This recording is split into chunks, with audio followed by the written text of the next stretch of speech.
Good afternoon. How are you? Oh, it's beautiful out. A little breezy.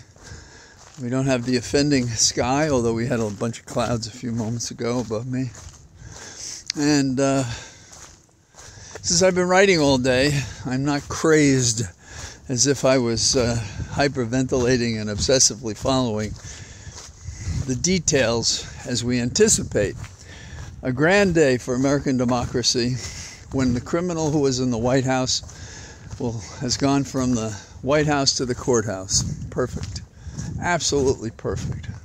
Should have happened long ago, but why? Why Carp Sniveler complain about the fact that our nation is afraid to bring to justice a man who caused so much pain and suffering and compromised our republic and our law? So what are we supposed to do now? Well, we have to beware of allowing Trump and his corrupt minions to frame the question.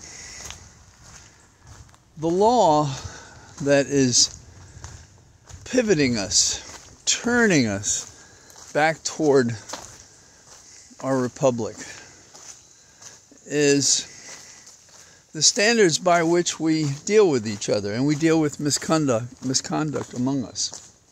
And what's happened in Florida, which may happen in Georgia, which is happening in New York, and may happen in D.C., is about the law finally being asserted against public enemy number one. So when Trump and his corrupt minions say they're weaponizing the law, whoa, stop the music. First of all, don't repeat their words. We are prosecuting the law, or at least the Department of Justice is, by our special counsel, Jack Smith. That's what's going on. And that's what we should say. And are we weaponizing the law when we go after a tax-dodging congressman? Are we weaponizing the law when we prosecute other ne'er-do-wells who betray their oath of office? I don't think so. What we're doing is we're enforcing the law. And so the answer is we are enforcing the law. And the proof that weaponizing to them means to ignore the law is that a person like Lake in Arizona, who had a failed bid to be governor of the state, goes out and said, "You're going to have to come through me." Well, that's strong talk for someone who is not going to put herself at risk, and that we could knock over with a feather, given how inane and empty is her campaign, including the fact that she puts on the cloak of Trump to say they cheated her out of her office. Well, was the law weaponized when it said, no, you lost fair and square. Don't come here and make these arguments. Don't come here with false facts and a misreading of the law. So, weaponizing, no, enforcing the law. And when you hear a commentator, as I have, people who are opposed to the misconduct of Trump repeat and repeat and repeat weaponize, they give the frame of reference to the enemy of the people, the enemy of our state, of our republic. Because only autocrats want us to think of the law as a weapon rather than the regular order of a civilized society. So there's that. And what is it about us who have been the victims of Trump that makes us feel we should be concerned about who is his counsel, because other counsel have quit? Oh, poor boy. Others don't want to do your crimes. Imagine that. And what are we going to do about that, huh? Poor Mr. Trump.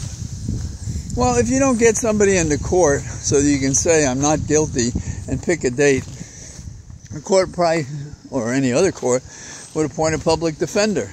And why are we worried about the judge? It's an open secret she's biased. If she so much as hiccups, there should be a proceeding in the Court of Appeals against her bias affecting the outcome Because every litigant is entitled to an impartial tribunal. And the people deserve an impartial tribunal when they're trying the former president for his sins since office, in this case, for his crimes against the people and against the republic. So, how should we handle her? Well, I would recognize the facts, not expect her to change, and ask her in writing to withdraw, then make a motion to recuse herself, and if she denied it, I'd appeal it, and I'd make it an issue. I'd fight for it, because she is biased. She's proven it. She thinks that being president gives more weight to the rights of a former president. In other words, to treat him as above the law. Now, my advice to the media is, why are we allowing them to speak so subversively, inaccurately, that is to lie, and to declare that we're weaponizing the law? Demand that they withdraw it. The law is not a weapon, and there are checks and balances to make sure that it remain a process, a due process that is fundamentally fair. And so far, it has been fundamentally fair. Also, we're afraid that the people may overreact. Well, they're entitled to protest. But if they take a step past that, arrest them. If they evidence the violence that Lake was encouraging them from her safe podium in Georgia, in which she was vying, I guess, for a vice presidency with our number one enemy of the people, Mr. Trump, well, this is no time for this kind of tomfoolery or Trump-foolery. This is the time to take stock of who our friends of the Republic are and who are its enemies, and to act accordingly. We need not be an extension of Trump's agitprop, his propaganda, his agitation. We don't have to do that. We should not do that. We will not do that. So, let's keep in mind, enforcing the law is not a weapon. It is the order of a civilization.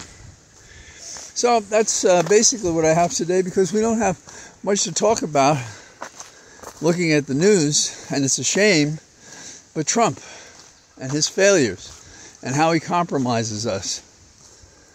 In my whole neighborhood, people were identified a little bit about how they conducted themselves, how they walked. Did they look like a victim? And if they did, they were treated like one, because no one was afraid of them. Well, with Trump, we shouldn't be afraid of him. We should go and prosecute these cases and put the bastard in jail where he belongs. And I don't care how they do it, but they've got to do it. We have to send out a word loud and clear that this guy is a menace, was a menace, and will always be a menace. The many times people have said, oh, he'll learn from that, have been proven wrong. So that's about what I got today on this comfortable path through my cathedral of trees.